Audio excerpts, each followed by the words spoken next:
There, my name is Dr. Katie Saint, and this video is about planned ignoring. So, this is an ABA strategy that is commonly used, and so I want to talk through how to use it compassionately, how to use it effectively, and when and where you would use it. So, to start with, I want to just describe what it is. So, planned ignoring refers to when we pick a target behavior that we are not going to respond to. So, sometimes a child will engage in hitting, kicking, screaming, yelling. And so they have learned that these behaviors are really effective for getting them what we want. So, with planned ignoring, we don't engage when they act that way. And so then their brains can start to learn that, you know what, screaming, hitting, kicking, these problem behaviors are not effective for getting me what I want. But what is effective is when I'm respectful, when I follow the rules, things like that. So, I want to talk through functions of behavior a little bit. Functions of behavior refers to why we do what we do. So, all humans under the sun, every behavior that we engage in is because of one of four functions. So, to get attention or interaction is one, to get out of something, to avoid something is number two. Number three is to get something specific. Sometimes we refer to it as tangible, but it could also be an activity. And then the last one is automatic reinforcement. And so that is when we do something because it feels good.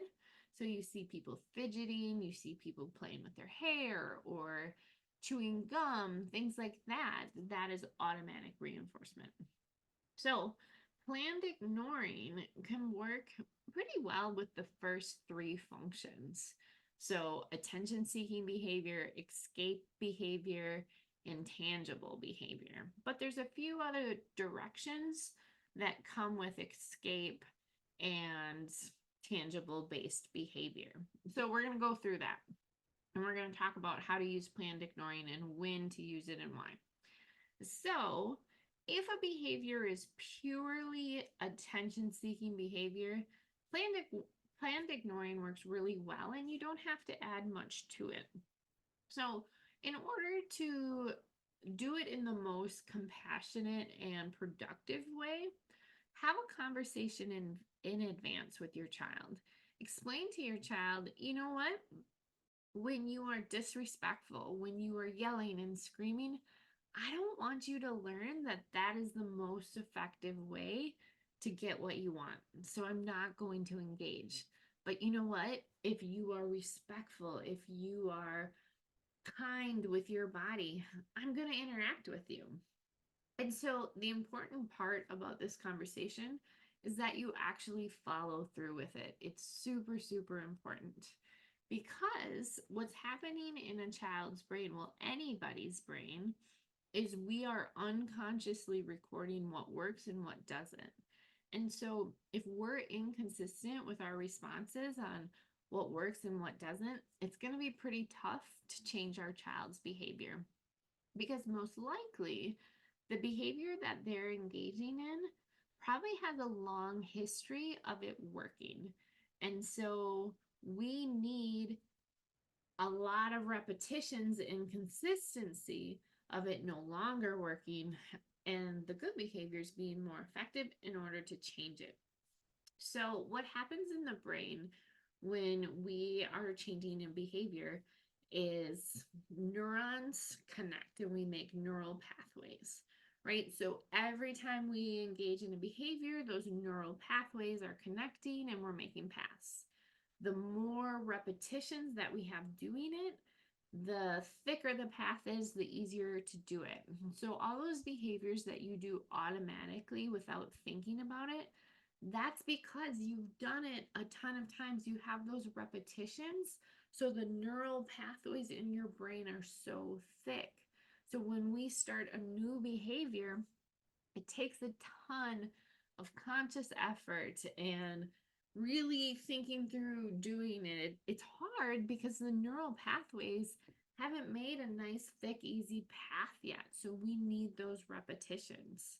So you want to have this conversation compassionately with your child in advance.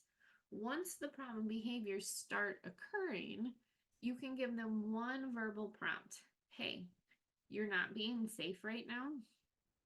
You're not being respectful. And so I'm going to wait until you can be respectful and then we can engage. So you give the one sentence or the two sentences, and then that's it. No arguing, no engaging, no further prompts, because every interaction that they get out of you could be reinforcing. And so we want them to learn that this is really ineffective. So then afterwards, the child's calmed down, they're no longer engaging in the problem behavior. Have the conversation again. Hey, I love that you're making safe choices. I love that you are able to talk to me respectfully now. Thank you. Thank you for doing that. The reason I didn't engage when you were yelling and hitting and kicking is because I don't want you to learn that that's what works. Right? And so you're just explaining to the child so that they see your compassion behind it. They understand the why. Because ultimately, when we engage with kids when they are really dysregulated like that, we are teaching them that those behaviors work to get interaction, to get affection. And so then they're going to do it more often. So we are unintentionally, often because of compassion, teaching kids to feel awful more often. So if we are consistent with this, it's going to lower their anxiety because a predictable environment lowers anxiety. So consistency is really important. Boundaries are really important to lower anxiety. So if the child is learning, mom and dad never respond when I act this way, that's actually going to give them a sense of security. And so the ABA term for what I want you to do next is called differential reinforcement, right? So we're using planned ignoring for the problem behaviors. And so that's one piece of differential reinforcement. So we do not reinforce one behavior, the problem behavior, but then we're going to give a lot of attention to, we're going to reinforce the good behavior, right? When they're calm, when they're regulated, we're going to reinforce that. So that's where that differential reinforcement comes from. I want you to be really mindful of that and get good at that, where, okay, flip a switch. They are being disrespectful. I'm disengaging. Oh, they are calm and regulated now. They are able to be respectful. I'm engaging. And so that's going to take emotional regulation on your part as well. Because as a parent, when your kids are dysregulated and misbehaving, it's hard to stay regulated yourself. So take deep breaths, go to the bathroom if you need to, do what you need to stay regulated. If parents struggle with regulation, if they're yelling and screaming at their kids as well, it's going to be really, really hard to get that kid to stay regulated and to use regulation tools. So now let's talk about if the function of the behavior is escape, to get out of something, or tangible. So we're going to use the same planned ignoring method, but then we're just going to add to it once the child is calm. So focusing on escape first, that they have to finish the task. Also, let's say they make a huge mess during their tantrum. They're going to need to clean that up too. So we're going to have this consistent boundary where they understand when I make a mess, it actually creates more work for me. So that's not that fun. I'm not going to keep doing that, right? Because their brains are always recording unconsciously, just always recording. So if they learn, it's a pain when I make a mess because then I have to clean all that up. And if I just didn't make a mess, I wouldn't have had that work to do, right? So we want to make sure we follow through with that every time. We want to make sure they did not escape the demand. So if their problem behaviors lasted a long time, Sometimes it's easy to forget like what you even told them to do in the first place. Make sure you go back to that. Make sure that they complete the demand that started the whole behavior, because the primary function of that behavior was to get out of something. And so if they successfully got out of it, that means the behavior still got reinforced, even if you used planned ignoring. So use those in partnership. Then tangible. So say the child wanted access to their electronics and you told them no. And so they had a big tantrum. Well, they can't have those electronics until they've earned them back in a calm way. So a lot of times what I recommend parents to do is set a time. Like, hey, you were disrespectful, you were throwing things, you were hitting and kicking. You may not have the electronics until you are safe and calm for 1 hour. So create a specific way that they earn it back so that there's a separation, so that they're learning my problem behaviors did not get me this tangible thing that I wanted, but my good behaviors did. So stick with the planned ignoring during the tantrum, but then afterwards, have the calm, respectful conversation explaining why you did what you did and explaining how they can gain access to that thing that they want. So now I'm going to share with you some graphs. These graphs display kind of what you can expect when you use a behavior plan like this. So a lot of times we want to think that when we implement a behavior plan, the day we implement it, the problem behavior is going to go away, but it doesn't work that way. So our behaviors have a long history of creating neural paths in our brain, right? And so that means we need a lot of repetitions in order for it to go away. And it's not necessarily going to be linear. You're going to see some ups and downs. So check out these two graphs here where planned ignoring was the primary intervention.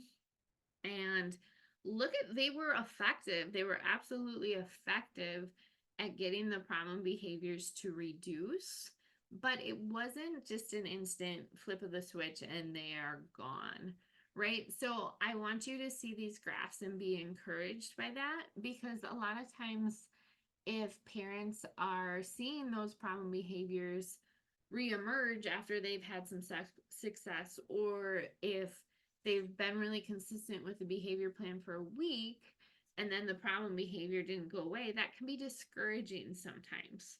So these graphs were over the course of 2 months. And so that's really common that it could take a couple months for problem behaviors to go away. So do not be discouraged by that. And do not be discouraged if you have a period of time where you had no behaviors and then all of a sudden it spikes up again. That's called spontaneous recovery. Super common. And so as long as you don't reinforce it, as long as you stick with the behavior plan that you use to make it go away, it'll be no problem. They just retest it. Didn't work. Okay, it's gone, right? So just be prepared for that. So yeah, I hope that this video was helpful for you. I hope that you were encouraged. This is super, super effective to get problem behaviors to go away. And ultimately, it's going to lead to your child being more regulated, being more confident, being able to get their needs met in a safer way. So ultimately, you are drastically improving your child's mental health if you follow these strategies. So remember the conversations before and after as well, because that really reiterates the compassion and the why behind it so that your child isn't confused why you're ignoring them. So I hope this helps. Reach out to your therapy team if you have questions, if you want this modeled, or if you want to know how exactly it works with a specific behavior that maybe is challenging to ignore. So, all right, thank you so much and best of luck.